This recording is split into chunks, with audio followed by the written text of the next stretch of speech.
Selamat sore rekan-rekan, selamat datang kembali di kelas pendidikan agama. Mulai sore hari ini kita akan memasuki tema yang keempat, agama dan kebangsaan. Dan pada pertemuan pertama ini kita akan berdialog dengan beberapa tokoh publik yang kita hadirkan melalui tayangan audiovisual. Mereka yang berasal dari wilayah yang kita akan belajar dari mereka tentang arti kebangsaan. Mari kita awali kelas kita dengan melihat tayangan yang sudah disiapkan untuk kelas ini. Nanti silahkan kalian berpendapat, terutama tayangan-tayangan yang sudah kalian tonton.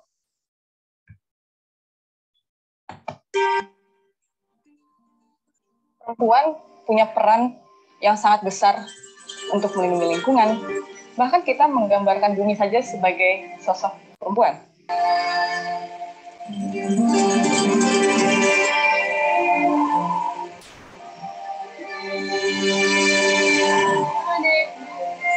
Biar kami mati hidup tetap preman tidak menang, tetap masyarakat akan menang karena masyarakat punya hak milih.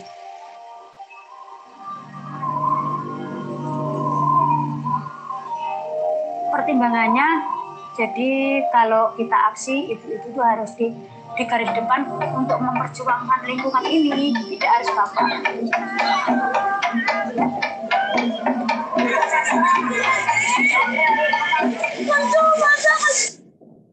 Walaupun ada kekerasan dari aparat, walaupun ada kekerasan dari preman atau aparat apapun ya Mbak.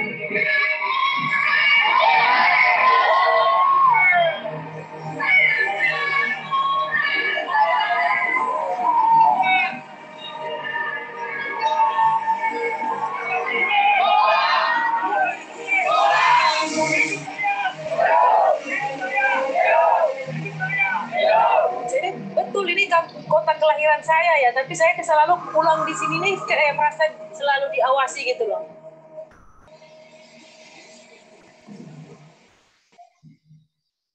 Mereka ada di mana-mana, kita cuma belum tahu. Ketika kita punya pengetahuan itu, kita amplifikasi suara mereka, kita bagi cerita mereka.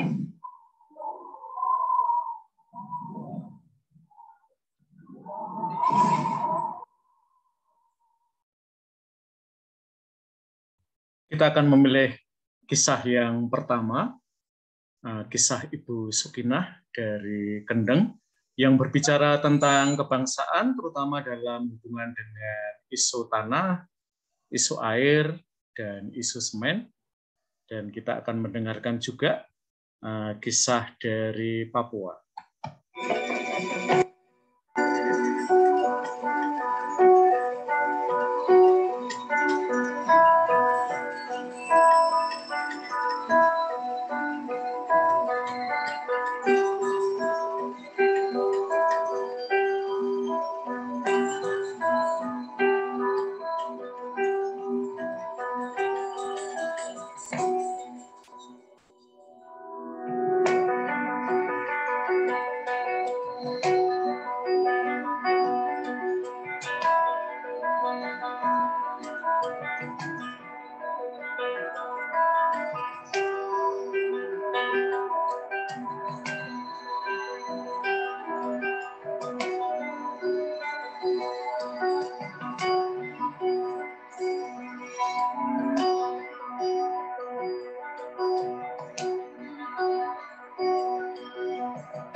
Karena keterbatasan waktu, kita tidak akan menyaksikan dua tayangan ini bersama-sama. Nanti kalian bisa menyaksikan tayangan yang tidak kalian pilih untuk kalian tonton setelah kelas daring ini. Kita nanti akan bertanya pada kalian dari dua kisah tadi, mana kisah yang ingin kalian ingat, mana kisah yang ingin kita tampilkan pada kelas ini. siapapun yang memandang rendah bangsanya sendiri akan menetapkan dalam masyarakatnya kategori kelas 1 dan kelas 2, orang-orang dengan martabat dan hak-hak yang lebih atau yang kurang. Dengan cara itu, mereka menyangkal bahwa ada ruang untuk setiap orang. Kata-kata Paus Fransiskus ini kita gunakan untuk membuka pembicaraan kita tentang agama dan kebangsaan. Nah, kita akan berbicara terutama dari sisi perempuan dan juga dari Indonesia Timur. Dan salah satu agama yang sangat memberikan perhatian pada isu lingkungan atau ekologi adalah agama Hindu. Maka kita ingin melihat terutama dari pengalaman teman-teman di Bali bahwa agama itu punya tempat yang istimewa, terutama ketika kita berbicara tentang kebangsaan dalam kaitan dengan ekologi. Setelah ini saya akan bertanya kepada kalian, kalau kalian mendengar kata Papua, apa yang ada dalam benak kalian?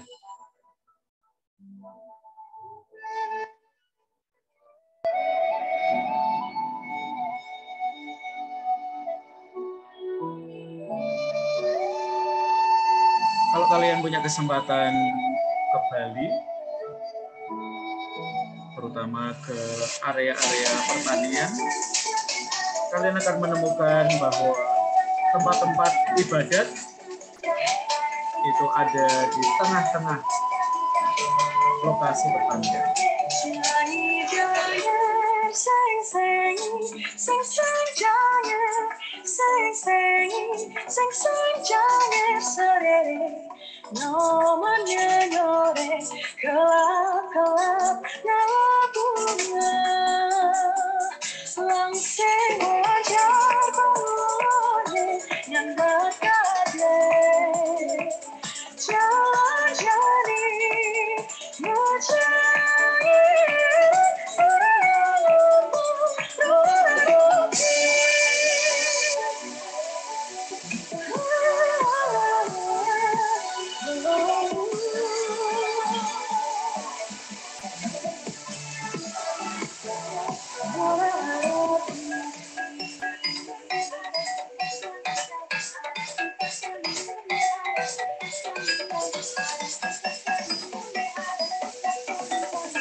Karena corona ini ampun. Iya, enggak masuknya kan kadang terpaksa karena subuh. Makanya para penari, para penabuh boleh berkumpul, boleh latihan, bergaya ke pura-pura. Mudah-mudahan dipromosikan lagi sama pemerintah untuk pariwisata. Nah, kan jadi dimankan di seluruh Indonesia.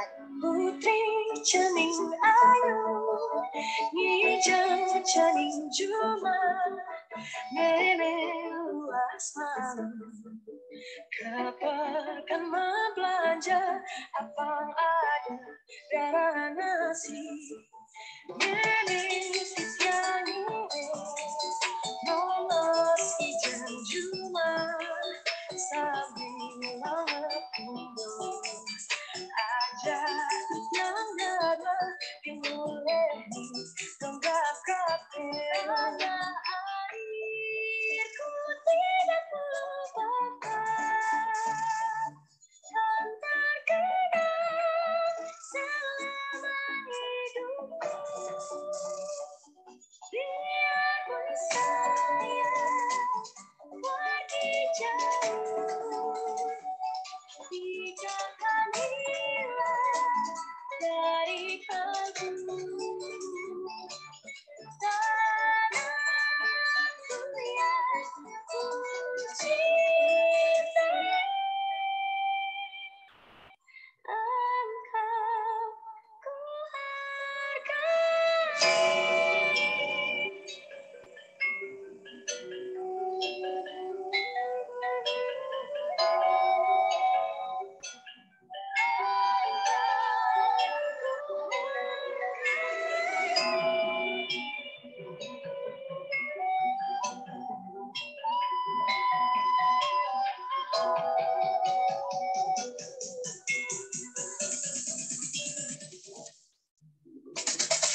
Oke, mari kita mulai. Silahkan Mbak Brigita Naomi. Setiap nama yang saya sebut silahkan menyalakan kamera ya. Selamat sore, Romo. Yuk, selamat sore. Mbak Brigita Naomi, kalau kamu mendengar kata Papua, Mbak Brigita, apa yang langsung terbayang dalam benak kamu, Mbak Brigita Naomi? Papua, boleh juga Papua ya? Papua. Mungkin yang pertama kali yang ada di otak saya adalah perempuan di Papua itu cantik. Nggak tahu kenapa, Perempuan di pokoknya Papua cantik. itu cantik. Ya. Mengapa langsung cantik, Mbak Brigita Naomi, yang ada dalam benak kamu? Karena mereka, maksudnya kurang ketawa aja sih Romo, kayak ngelihatnya kayak cantik. Mungkin menurut saya karena mereka berbeda dan mereka percaya diri, dan kayak itu bagi saya punya nilai plus tersendiri. Oke, tapi kok banyak orang pengen jadi putih ya, Mbak Brigita ya? Kalau Mbak Brigita bilang hitam itu keren loh, tapi kok kebanyakan dari kita pengen jadi putih ya, Mbak? Karena standar dunia, perempuan itu harus putih, harus langsing. Oke ya, jadi mereka berbeda. Kalau kita menggunakan standar kecantikan ya, yang suka kita lihat di papan-papan iklan di sekitar kampus kita ya, kayaknya baru keluar dari kampus 2 aja ya, sudah ada papan iklan gede ya menuju kampus tetangga kita, yaitu iklan pemutih ya. Oke, Mbak Brigita sendiri, kamu punya teman Papua nggak sih? Di kampus ada yang satu prodi nggak? Enggak deh, enggak ada Romo. Enggak ada. Waktu SMA pernah punya teman Papua nggak? Kebanyakan Flores sih Romo di sini. Oke, kalau teman-teman Flores, kesan kamu positif, negatif? Positif. Positif. Karena positifnya mereka itulah Romo. Jadi saya yang darinya negatif, saya terus-terusan berpikir negatif, karena ada mereka, pikiran saya jadi positif. Oke, kalau tentang Papua pernah ada pikiran negatif apa sih yang mungkin kamu tidak punya ya, tapi kayaknya beredar deh di kalangan masyarakat tentang Papua. Sebelum kamu ketemu sendiri ya dengan teman-teman Papua, lalu kesan kamu yang mungkin awalnya ikut-ikutan ya, karena masyarakat memandang teman-teman Papua secara kurang positif, lalu ya kita ikut ya, tapi setelah kamu berjumpa, kamu lebih positif. Misalnya apa, Mbak Brigita? Ya itu Romo, kayak saya kan waktu SMA, ya kayak saya kan nggak terlalu pede sama ya muka, badan, dan lain-lain lah. Tapi kayak teman saya, ya bodo amat, mau pakai inilah, mau pakai baju warna-warni, baju ngejreng, ya bodo amat. Kayak, come on, kayak lu ya apa? Kayak lu muka badan itu sama kayak yang lain, sedangkan gue beda gitu dari orang-orang lain, tapi gue pede-pede aja. Kayak gitu sih Romo. Oke ya, jadi ketemu dengan teman-teman Papua ya, saya jadi regen ya, meraih kembali ya kepercayaan diri saya yang kadang-kadang digoncangkan ya, ketemu dengan teman-teman kayaknya saya nggak masuk standar deh, atau saya di bawah standar ya. Oke, Mbak Brigita Naomi membuka kelas kita, ketemu dengan teman-teman Papua, saya jadi ikut percaya diri ya, karena mereka juga pede-pede aja. Hitam itu beautiful ya, katanya Mbak Cherry Bell ya. Oke, Mbak Brigita, pengen siapa nerusin obrolan kita, Mbak Brigita? Bebas Romo atau? Bebas ya. Kadek. Kadek ya. Kadek Dwi Darmawan. Kadek Dwi Darmawan. Halo, Kadek? Ada Romo. Oke. Gimana rasanya tadi nonton The Beauty of Bali, Kadek? Ya gitu Romo. Merasa bangga dengan Balimu? Bangga Romo. Bangga. Apa sih yang membuat kalian ya sebagai orang Bali itu, Mbok cerita dikit dong. Yang tadi saya omongkan itu bohong nggak sih? Ini ya, bahwa kamu sendiri Hindu, Kadek? Iya Romo, Hindu. Oke, cerita-cerita sedikit dong, terutama ini bahwa dalam hidup kalian itu apa ya, di banyak lokasi kalian hidup ya, ibadat itu nggak jauh-jauh ya dari tempat kalian beraktivitas ya, termasuk dalam dunia pertanian dan macam-macam gitu. Kadek, silahkan cerita-cerita biar teman kamu yang belum pernah ke Bali jadi pengen ke Bali ya. Yang pengen ke Bali, pengen ke sana lagi ya. Iya Romo, tapi saya dari Lampung Romo. Oke, enggak apa-apa. Tapi masih ada daerah Balinya masih kelihatan toh? Masih Romo. Atau cerita tentang Lampung ya, mungkin nanti tentang Bali kita jadi lebih tahu juga lah. Kalau Hindu di Lampung banyak nggak? Banyak juga Romo, tapi kayak beda desa gitu, beda daerah Romo. Oke, lalu kalian masih menghidupi cara hidup budaya Bali gitu setelah di Lampung? Masih Romo, masih. Misalnya apa yang di keluargamu lah ya, atau di komunitas kamu masih sering kalian lakukan? Kayak ada sajian-sajian yang tiap bulan Romo, sama ada hari raya galungannya, sama kayak ngabenya juga sama Romo. Oke, kalau kamu di Jogja, kamu masih makan makanan Bali atau mulai makanan Jogja ya, atau ke pura yang ada di sekitar itu ya, Nologaten ya, Amplas itu kan banyak banget. Kalau di Jogja sendiri banyak nggak sih orang Bali yang ada di sekitar sini? Ada Romo, ada juga dari Balinya sekolah di sana. Oke ya, oke tentang Bali ada yang negatif nggak sih sejauh kamu hidup, kamu dengar-dengar ya? Stereotipe itu nggak mesti benar ya, seringkali salah diciptakan tentang Bali atau tentang Lampung, bolehlah salah satu ya. Ada Romo. Apa misalnya? Kayak dia nggak ngikutin aturan dari daerah sini gitu. Kayak mau sendiri. Misalnya aturan apa yang kalian sering dianggap tidak ikut aturan misalnya? Kayak kan belum ada izin apa seperti hari raya Nyepi itu kan ogoh-ogoh kan Romo. Nah, belum ada izin sama lurahnya mungkin gitu. Jadinya kayak ngerusuhin desa gitu. Itu di Lampung atau di sini? Di Lampung, Romo.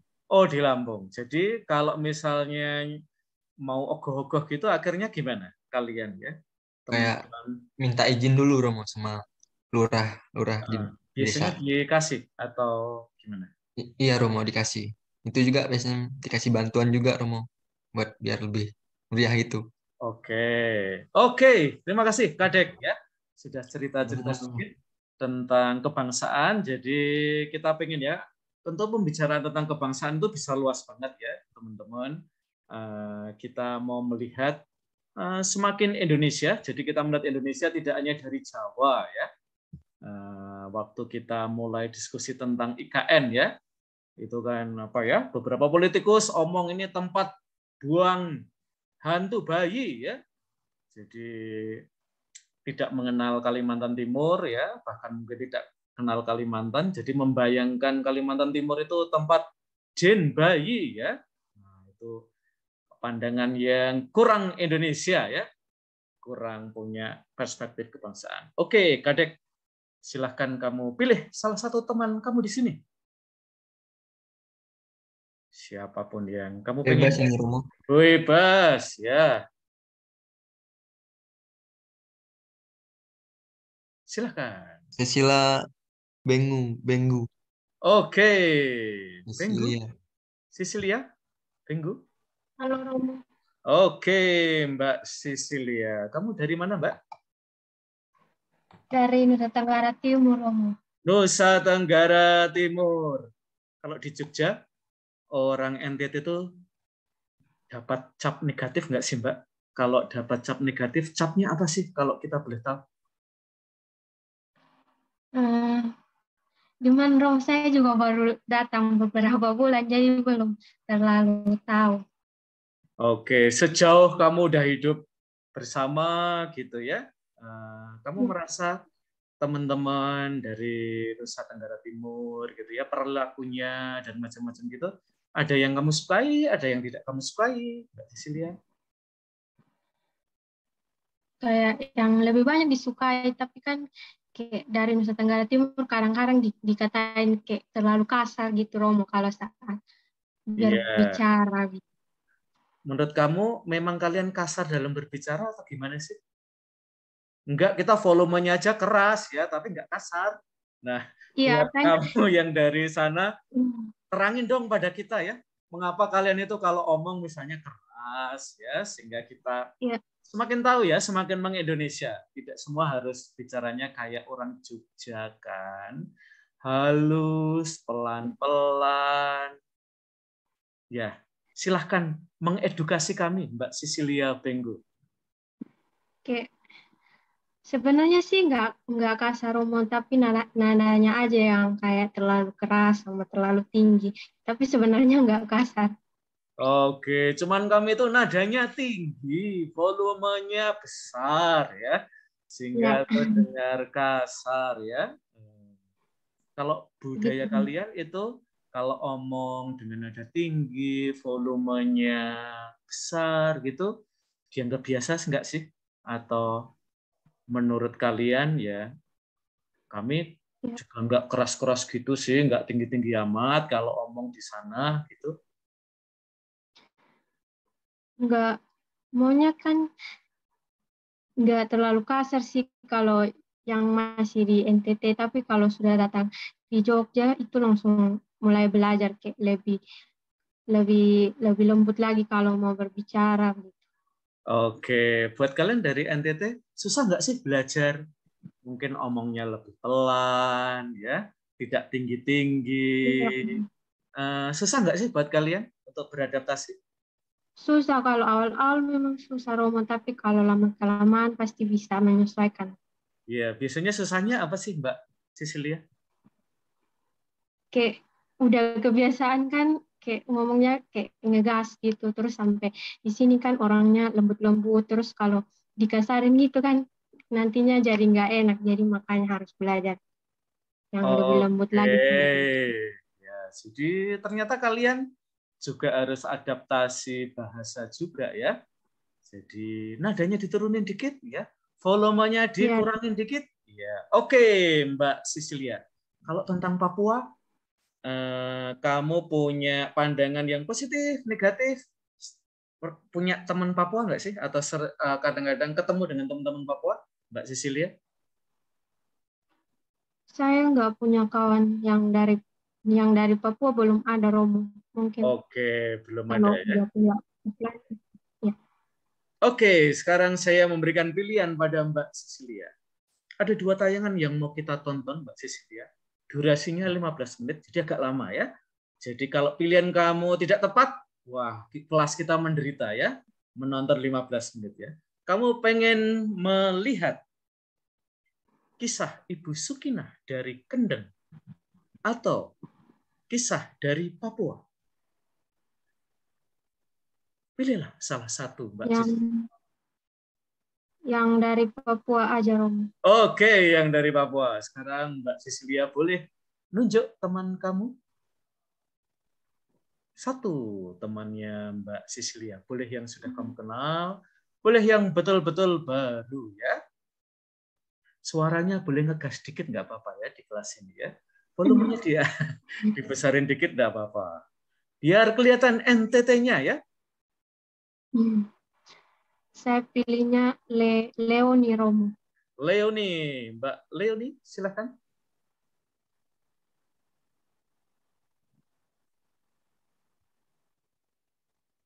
Halo, Mbak Leoni.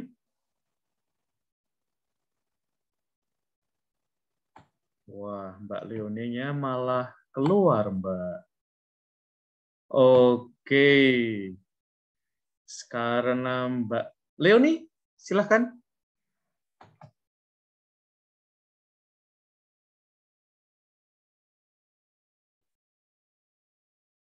Oke, teman-teman, kalau tidak ada respon, saya akan put you on the waiting list ya.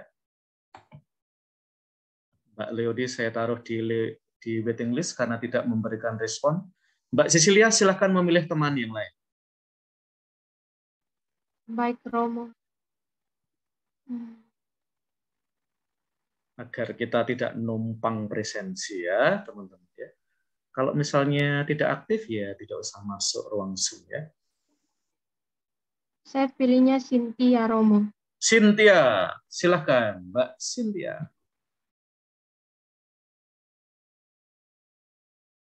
Oke, ya Mbak Cynthia.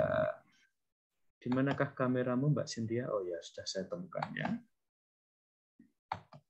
Oke, Mbak Cynthia, tentang Papua, kamu punya kesan apa kok?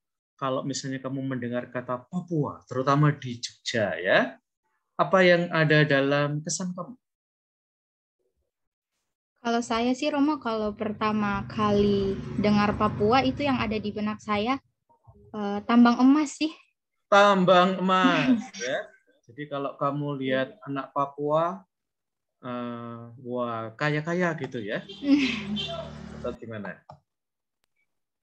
Enggak juga sih Romo, tapi kayak mereka tuh unik gitu. Mereka unik. Salah satu keunikan misalnya yang membuat mereka berbeda dari Mbak Cynthia apa sih? Yang langsung kelihatan gitu. Dari rambut sih Romo. Oke, kamu pengen punya rambut seperti mereka? Boleh sih Romo, kalau dikasih kayak gitu boleh. Oke, apa sih yang menarik dari rambut ya? Mungkin lebih ikal, lebih keriting gitu? Iya, rambutnya di keriting-keriting gitu kayak bagus gitu dilihat Romo. Kayak mau juga rambut kayak gitu. Oke, kamu dari mana sih Mbak Cynthia?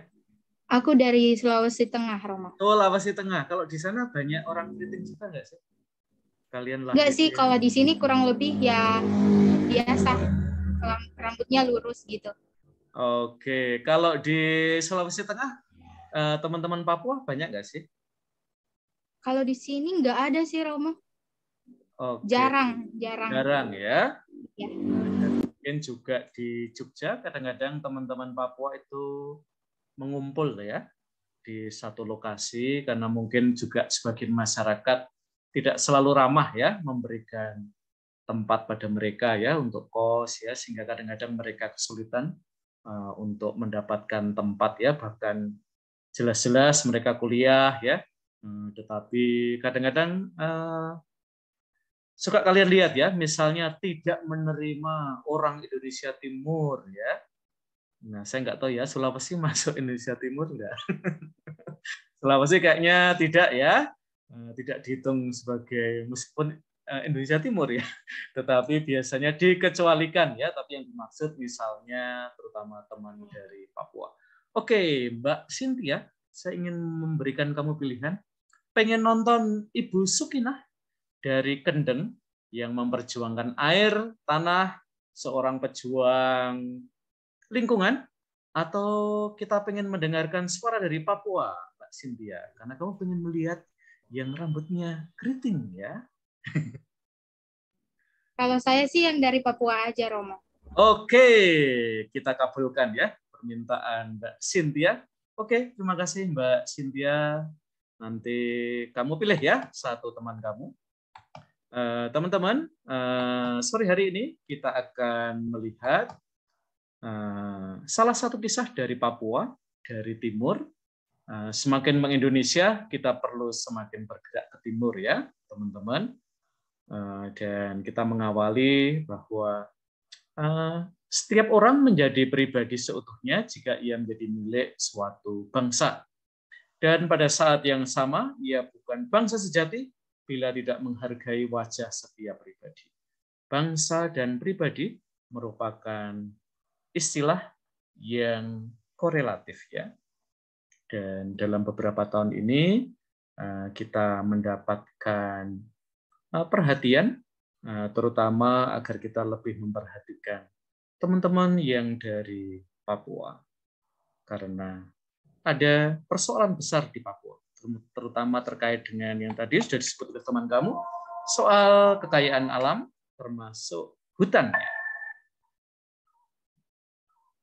Ini buat kita yang barangkali belum pernah ke Papua, ada sih cita-cita saya juga, tapi belum kesampaian.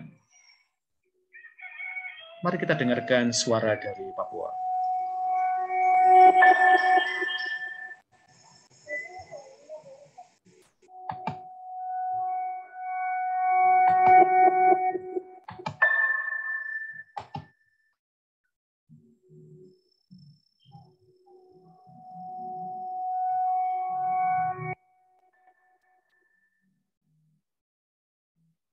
Papua di Sanata Dharma terutama melalui kerjasama dengan pemerintah daerah, kita memiliki teman-teman Papua dalam jumlah yang termasuk besar, teman-teman ya. Maka nanti kalau ada kesempatan silahkan ngobrol-ngobrol dengan teman-teman Papua. Tentu kalian akan mendapatkan informasi ya dari tangan pertama.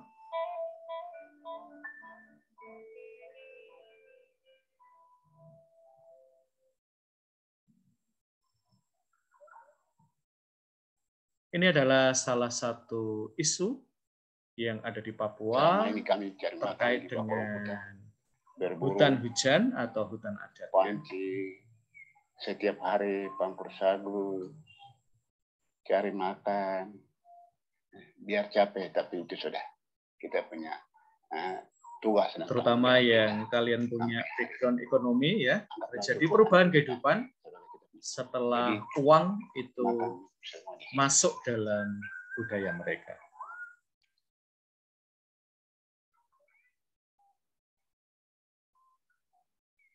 Dulu kan tidak pakai uang. Jadi makanan itu semua serba ada. Sekarang dunia uang. Artinya kita mau hidup sesuai dengan negara lain yang sudah maju.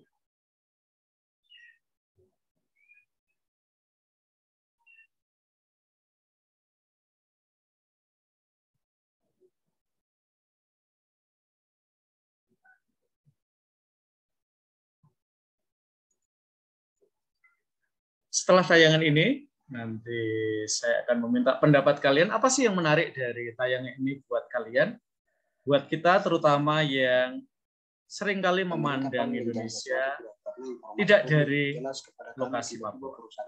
Kadang-kadang kita melihat Indonesia sebatas dari Jawa ya, dan ternyata berbeda. Yang bisa kita lihat. Contohnya seperti Menara. Kehutanan datang survei kaget begini. Wah, ini kita kekhawatiran besar. Dulu kan gitu ya, hidupnya baik. Semua ini uang. Akhirnya biasa orang mengalah tuh tiba-tiba perusahaan datang. Ya ini sudah ekonomi akhirnya selesai. Padahal tidak pikir bahwa ini bahaya datang.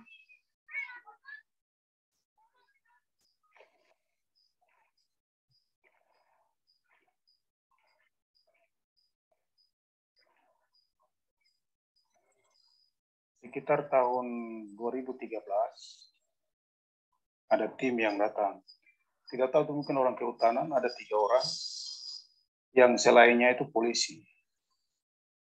Polisi ada juga intel dari tentara juga ada. Karena mereka lihat di situ ada tentara, ada polisi. Dari pemilik dusun mereka bertanya, ini kok ada kaitan dengan kita punya dusun? Tapi dari pihak pemerintah kok mereka menggunakan aparat, terutama polisi. Sosialisasi dengan masyarakat itu polisi dan tentara. Sehingga masyarakat juga dia mau berbicara untuk menyampaikan dia punya hak yang sebenarnya bagaimana. Tetap saja tertutup karena waktunya dibatasi.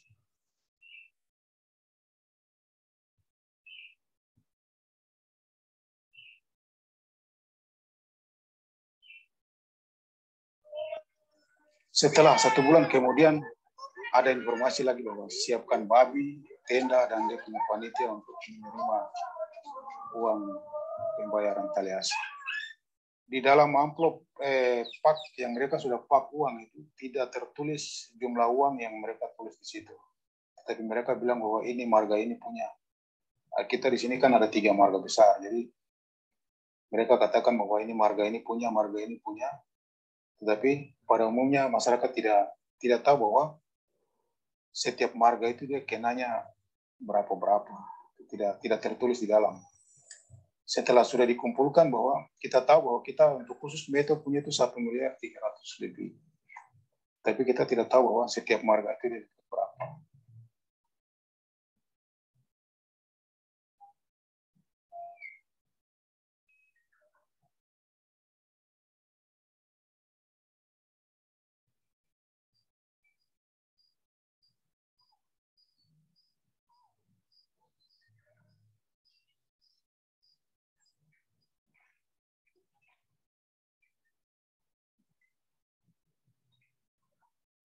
Sebelum adanya perusahaan masuk rasa persaudaraan ke keluarga dalam kerjasama, selalu gotong royong, tidak membedakan antara satu dengan lain. Kita semua adalah keluarga. Di situ tidak ada perbedaan antara marga yang satu dengan marga yang lain. Ketika dengan kehadiran perusahaan timbullah salah satu perbedaan yang muncul dengan cepat, bahwa perbedaan marga ini dengan marga yang satu sudah sangat jelas.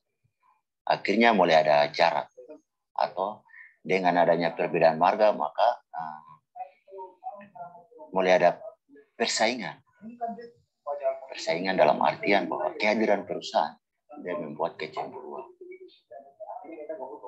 Yang dulunya kita hidup, tidak pernah kita baku koslet, hidup kita aman, damai dalam keluarga, mulai bentrok satu sama lain dengan adanya pembayaran uang tali asi itu. Sudah mulai kacau, saudara mulai marah saudara mulai marah ipar. Sempat itu terjadi korban-korban yang sampai baku pukul antara saudara dengan saudara.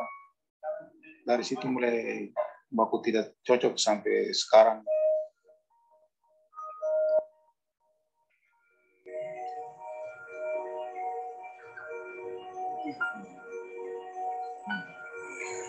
Dulu ini hutan milik adat. Hutan milik adat yang masih asli. Sekarang hutan milik adat ini sudah berubah menjadi lahan persemaian kelapa sawit milik PT MKJR Mega Jaya Raya. Sehingga lahan ini lahan kelapa sawit yang dijadikan sebagai tempat persemaian atau nuseri. Dulu tempat ini biasanya digunakan sebagai tempat berburu, mencari babi atau binatang, pancing untuk cari ikan, juga sebagai tempat sumber air minum, yang dengan bebas kita bisa mencari. Sekarang masyarakat adat untuk mencari sumber-sumber makanan sebagai kebutuhan makanan pokok bagi kita harus jauh lebih ke dalam lagi, atau jauh kita harus mencari karena lahan kita sudah tidak ada.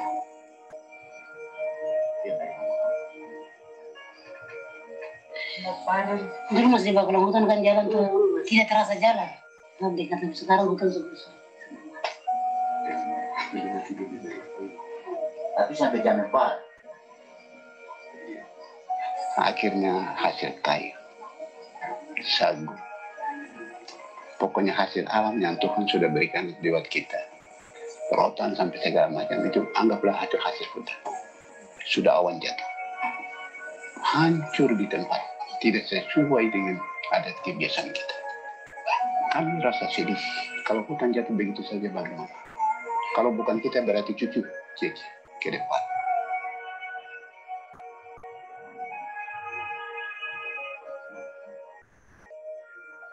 Kesepakatan antara kami marga dengan perusahaan. Dalam hal ini pendidikan, kesehatan, kampung. Dalam hal kampung itu seperti air bersih, perumahan masyarakat, penerangan. Itu yang kesepakatan diminta oleh masyarakat.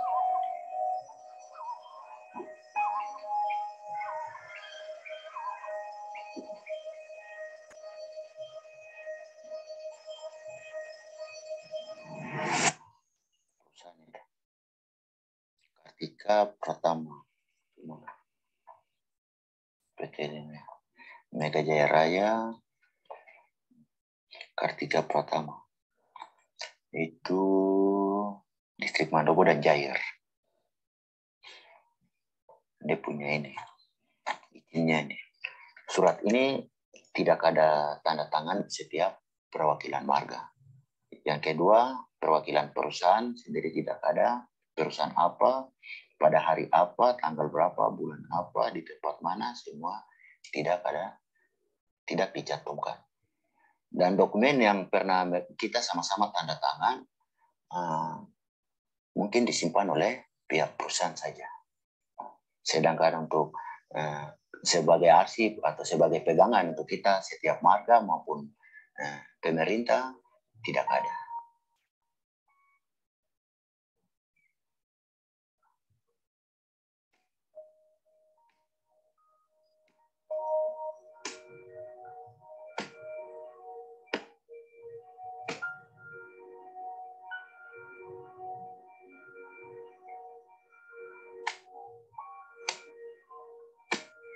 Kita ini masyarakat orang Pol. Kita punya hidup itu hanya daging besar. Sesuai dengan tradisi kebiasaan kita. Setiap hari.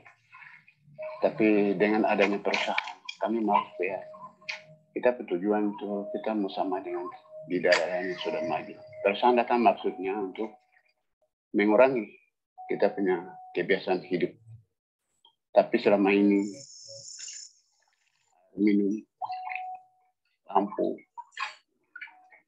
bersih, rumah bersih, maksudnya kita tinggal sama daerah lain yang sudah maju, tapi sampai sekarang tidak punya perubahan. Dengan adanya perusahaan sama saja, kita masih hidup tergantung dari kita punya kebiasaan kita. Jadi anggaplah bukan perusahaan datang untuk membangun kita, tapi datang untuk tipu masyarakat.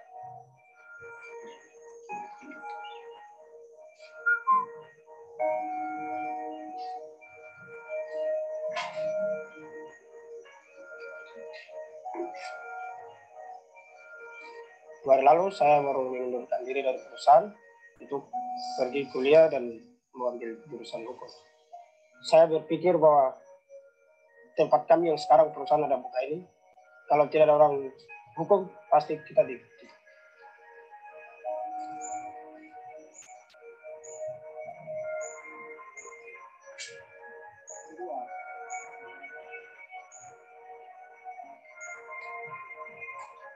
Kalau ke depan-depan mungkin perkembangan zaman, pemerintah mungkin merencanakan sesuatu program bentuk perusahaan dan lain-lain mengancam kita hutan ini, jelas pasti kita korban. Pemerintah Bopendikbud atau pemerintah mana saja datang, kami duduk pikir-pikir, wah ini perusahaan bisa masuk hancur kita hutan ini. Akhirnya kami duduk diskusi bagaimana caranya supaya kita di hutan ini bisa ada sisa, atau kita bagaimana peta tanah ini. Kita harus membuat peta, dan tujuan daripada peta itu kami buat untuk melindungi hutan, bukan untuk kasih perusahaan. Menurut saya pikir ini hutan masih ada, jelas kita masih hidup aman. Kita gambar peta dan bagaimana caranya peta itu supaya pemerintah harus diakui, termasuk bupati distrik dan juga gubernur harus menyisakan peta itu. Peta itu sehingga peta itu bisa dilindungi undang-undang supaya ada kekuatan hukum, supaya masyarakat bisa tinggal di dalam hutan itu, karena bisa tinggal berdasarkan hukum, karena kita tinggal di atas warga negara Indonesia.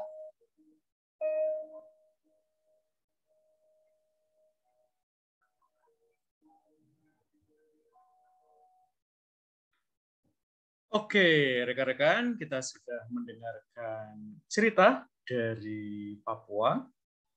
Bila yang termiskin dan paling terbuang terkadang bereaksi dengan sikap yang tampak antisosial, kita harus menyadari bahwa dalam banyak kasus, reaksi itu muncul dari suatu sejarah penuh penghinaan dan kurangnya inklusi sosial. Maka di dalam pembicaraan ini, kita mulai dengan menginklusikan banyak suara, termasuk dari Papua. Oke, sekarang saya akan ke Mbak Anggita. Ayo.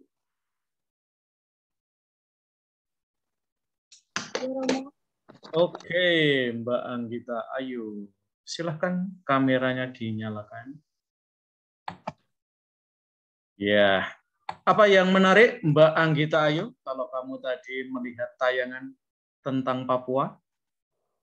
Kekayaan alamnya, Romo. Kekayaan alamnya. Lalu, apa lagi?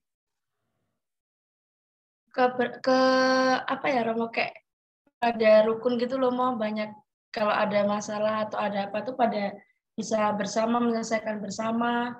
Kuyup rukunnya itu loh mau kelihatan dari video tersebut. Oke, jadi kehidupan bersama mereka sangat kuat ya. Bahkan mereka merasakan bahwa sebenarnya mereka bisa hidup tanpa harus selalu membanding-bandingkan diri dengan daerah-daerah lain. Karena seperti tadi disaringkan oleh seorang bapak, ya, ternyata perusahaan itu cuma nipu kita, ya, janjinya memberikan kesejahteraan, tapi ternyata tidak. Oke, punya teman Papua, Mbak Anggita? Punya, Romo. Oke. Pak D saya kebetulan juga orang Papua. Oke, kita diberitahu dong sesuatu yang mungkin banyak dari kita yang di sini nggak terlalu tahu Papua. Mbak Anggita Ayu, sejauh Pak D kamu cerita, dia pernah cerita apa saja sih? Sehingga kita itu lebih kenal, ya, tidak hanya punya stereotipe prasangka-prasangka yang negatif ya terhadap teman-teman Papua. Ya, waktu itu pada saya waktu pulang ke sini tuh pernah cerita Romo, kan pada saya seorang TNI di sana. Nah, ternyata TNI di sana itu tidak sedamai TNI di Jawa. Jadi di sana tuh masih ada perang gitu-gitu Romo. Dan hal yang paling menakutkan di sana tuh kan di pedalaman ya mau tugasnya. Itu tuh pada saat tengah malam, bahkan nggak kenal waktu jika udah ada suara tembakan, para tentara-tentara itu udah langsung naik ke gunung Romo. Jadi mereka nggak tanpa ada alasan buat naik ke gunung. Jadi langsung gitu loh. Jadi saya sampai takut, katanya Pak Desa itu juga sudah kehilangan satu jempol kaki karena waktu perang itu. Oke, jadi hidup di sana dari segi keamanan masih rawan ya. Bahkan untuk profesi TNI ya yang pegang senjata aja apa ya Mbak Anggita Ayu ketar-ketir ya. Nah, apalagi salah satu jempol kaki Pak D-nya Mbak Anggita udah tanggal ya kelihatannya karena situasi itu. Kalau tentang orang Papua, Pak D kamu cerita sesuatu yang bisa dibagikan Mbak Anggita Ayu? Orang Papua tuh ramah-ramah Romo. Oke. Ya itu tadi yang kekeluargaannya sangat kuat gitu-gitu. Walaupun terkadang wajahnya terlihat serem, tapi ternyata mereka lemah lembut Romo. Peduli terhadap sesamanya itu sangat kental. Ya, ada teman dari MAPI ya, dia juga cerita ya kalau misalnya saya ke sana itu akan disambut sangat ramah ya. Orang Papua seperti dikatakan oleh Mbak Anggita Ayu itu wajahnya memang sangar ya. Mungkin karena kita keseringan lihat orang Jawa ya.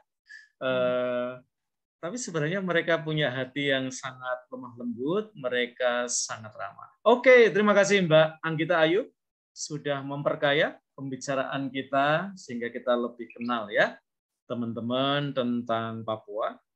Nah, sekarang kita akan melihat karena salah satu kata tentang Papua adalah Papua itu surga kecil yang jatuh ke bumi.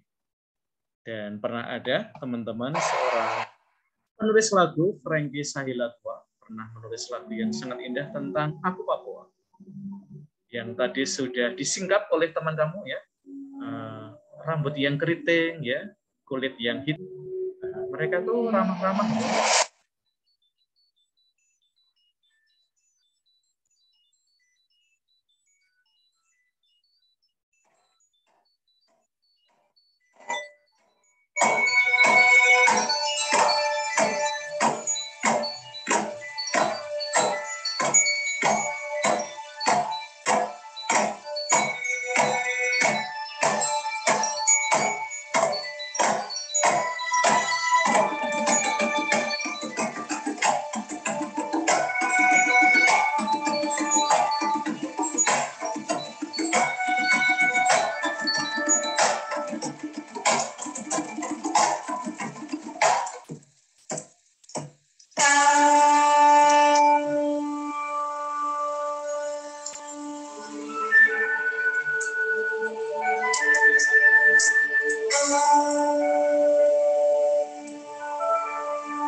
sudah kecil jatuh ke bumi. Seluas tanah sebanyak batu adalah kata harapan. Tanah Papua, tanah luhur, di sana aku lahir. Bersama angin, bersama daun, aku dibesarkan. Oh, hitam kulit, keriting rambut, aku Papua. Hitam kulit, keriting rambut, aku Papua. Biar nanti langit terbelah, aku Papua.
Oke, rekan-rekan, kita sudah melihat bahwa Indonesia perlu kita lihat dari banyak tempat, salah satunya dari Papua.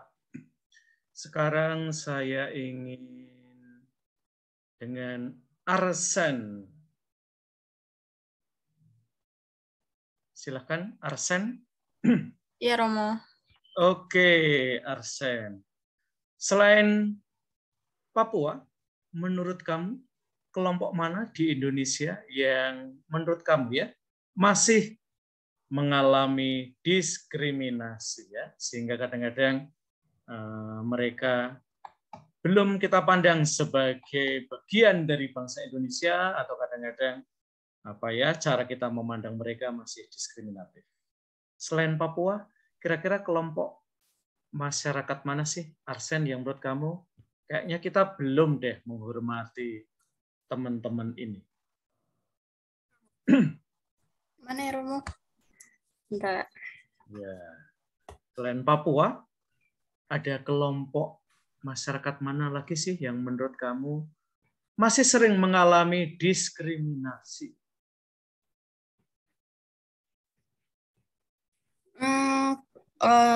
Karena selama ini yang paling banyak diskriminasi kan dari timur. Tapi selain dari timur, mungkin di daerah saya dari orang Lampung asli malah, Romo. Oke, kamu sendiri Lampung asli? Enggak, Romo, tapi saya tinggal di Lampung. Oke, kalau di Lampung diskriminasinya terhadap Lampung asli? Iya. Diskriminasinya kayak apa sih, Arsen, kalau kita boleh tahu ya? Karena saya pengen banget ke Lampung, udah janjian ke Lampung, tapi gara-gara COVID saya nggak jadi ke sana. Jadi saya belum sempat menginjakkan kaki ke sana. Cerita dong pada teman-teman yang lain. Ya, kadang-kadang kalau orang Lampung tuh dipandang selalu dikaitkan dengan begal, ya. Iya, itu Romo, yang terkenalnya itu. Dan di Lampung sendiri, padahal saya tinggal di Lampung. Maksudnya kan saya yang dari Jawa kan numpang gitu di Lampung, tapi malah yang didiskriminasi dari Lampung karena terkenalnya mungkin orang Lampung itu kasar-kasar dan dianggapnya ilmunya masih tertinggal gitu Romo. Jadi mereka tuh kayak lebih kekeh banget sama adatnya dan terkenalnya kasar dan begal itu Romo. Oke, kalau kamu disebut orang Lampung gitu kan biasanya saya pendatang kok, bukan orang Lampung asli. Atau kamu, saya orang Lampung sih, saya bangga sih. Kalau saya ya bangga Romo, ya, karena emang saya dari kecil Lampung, tapi kan sifat tidak mencerminkan seperti yang mereka katakan Romo. Oke, kalau kamu ya sebagai yang sejak kecil di Lampung ya hidup bersama, kalau apa ya, bahwa mereka itu mungkin masih gimana kamu nerangkan tentang perilaku-perilaku tertentu ya? Dari yang begal sampai yang kriminalitas, suka nyegatin orang. Sebagai orang Lampung, kamu mau mengklarifikasinya gimana sih, Arsen? Gimana sih kamu kalau misalnya tanya, kamu orang Lampung gitu ya? Biasanya gimana, Arsen, cara kamu meresponnya?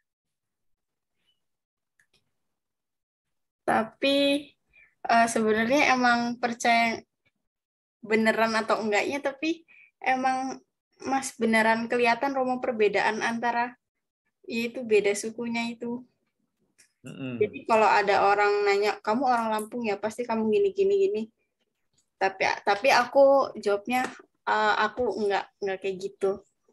Mungkin kalau yang kayak gitu itu orang-orang yang di bagian sana gitu, aku bilangnya Romo. Oke, kalau kalian hidup terpisah atau sebenarnya hidup bertetangga sih, Arsen, dengan penduduk asli? Kalau penduduk asli di sekitar saya nggak ada Romo, jarang sekali. Jadi mereka kayak lebih berkelompok gitu. Oke, jadi memang tempat kamu tinggal mungkin hampir semuanya pendatang ya, Arsen ya? Iya Romo. Dan kebanyakan sudah Jawa di sini Romo. Oke ya, yang dikatakan Arsen tadi menggarisbawahi ya teman-teman bahwa kelompok-kelompok masyarakat tertentu, misalnya kelompok kita sebut ya masyarakat asli Lampung ya, mungkin lama-lama mengalami penyingkiran ya, atau eksklusi sosial ya, dan mereka termasuk yang perlu inklusi sosial ya. Kita masukkan lagi sehingga ketika kita bicara tentang kebangsaan, keindonesiaan, kita tidak mengeluarkan teman-teman dari Lampung yang asli ya, dari Indonesia. Nah, ini usulannya Mbak Arsen ya, sebagai orang yang udah tinggal di situ lama, sejak kecil, menurut kamu ya, gimana sih caranya biar teman-teman yang hidup berkelompok ya dengan masyarakat asli itu bisa berbaur gitu? Gimana sih Mbak Arsen? Menurut kamu apa yang harus kita lakukan gitu? Kenapa Romo? Terutama untuk masyarakat asli ya, yang hidupnya berjarak dari kalian, bahkan mungkin menyingkir dari kalian. Menurut kamu gimana sih caranya biar kita itu hidupnya nggak terpisah-pisah gitu? Kita bisa hidup bertetangga dengan baik ya, dengan masyarakat asli gitu. Kira-kira apa sih yang bisa kita buat, Mbak Arsen?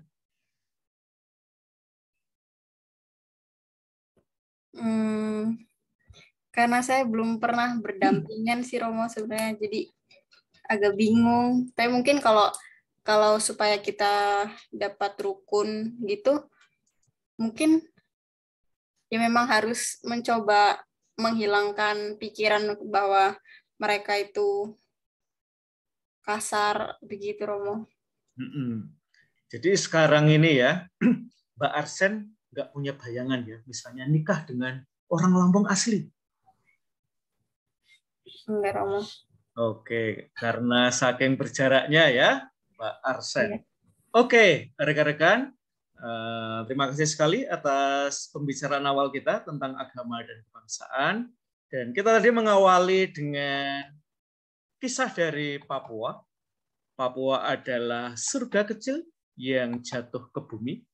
Dan betapa kita pengen ya, teman-teman, agar paradise Surga itu juga kita alami ya, di tempat surga kecil ini jatuh di Indonesia.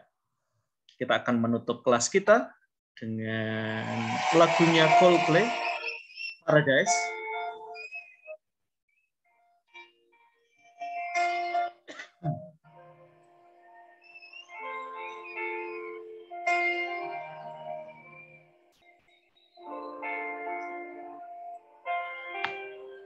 Jangan sampai Indonesia, surga kita ini terancam dihancurkan.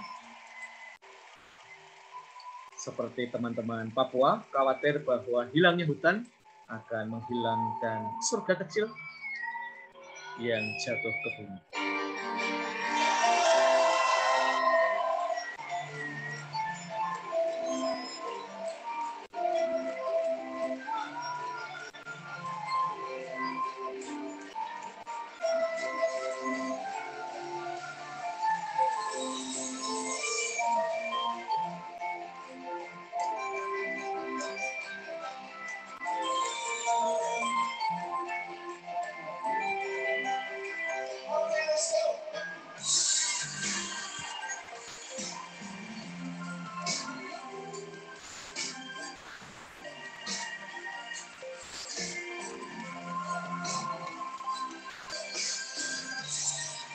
Betapa indahnya kalau Indonesia, seperti yang kita lihat di panggungnya Coldplay ini,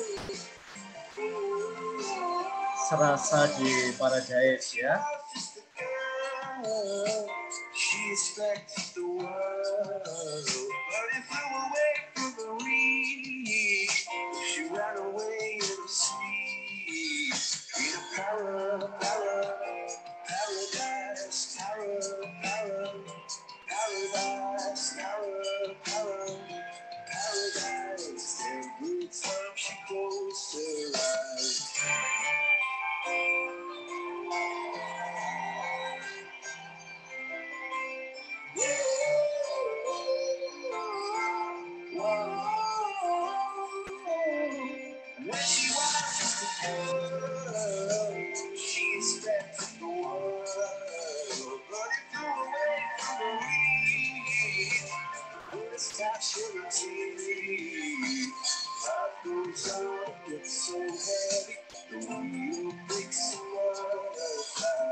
Oke, rekan-rekan, bagaimana agar Indonesia memang menjadi ruang bagi kita untuk merayakan kebangsaan? Salah satunya adalah agar para pemimpinnya, terutama politikusnya, tidak hanya berbicara tentang naik turunnya jumlah suara. Kita butuh negarawan, dan hari ini kita sudah mendengar banyak kisah, mulai dari Lampung, dari Sulawesi Tengah, dari Papua, dari NTT. Mudah-mudahan kita bisa melihat Indonesia secara lebih menyeluruh. Terima kasih atas perhatian kalian pada sore hari ini. Kita akan ketemu 2 minggu lagi, dan minggu depan kalian akan menonton salah satu film yang sangat recommended, mengangkat isu tentang hoax yang ada termasuk di kalangan orang muda. Minggu depan kalian akan menonton di rumah kalian masing-masing, di studio masing-masing, film Penyalin Cahaya. Nanti kita akan membagikan linknya buat kalian yang punya membership untuk nonton film, ya silahkan kalian menyaksikannya di akun-akun resmi, ya.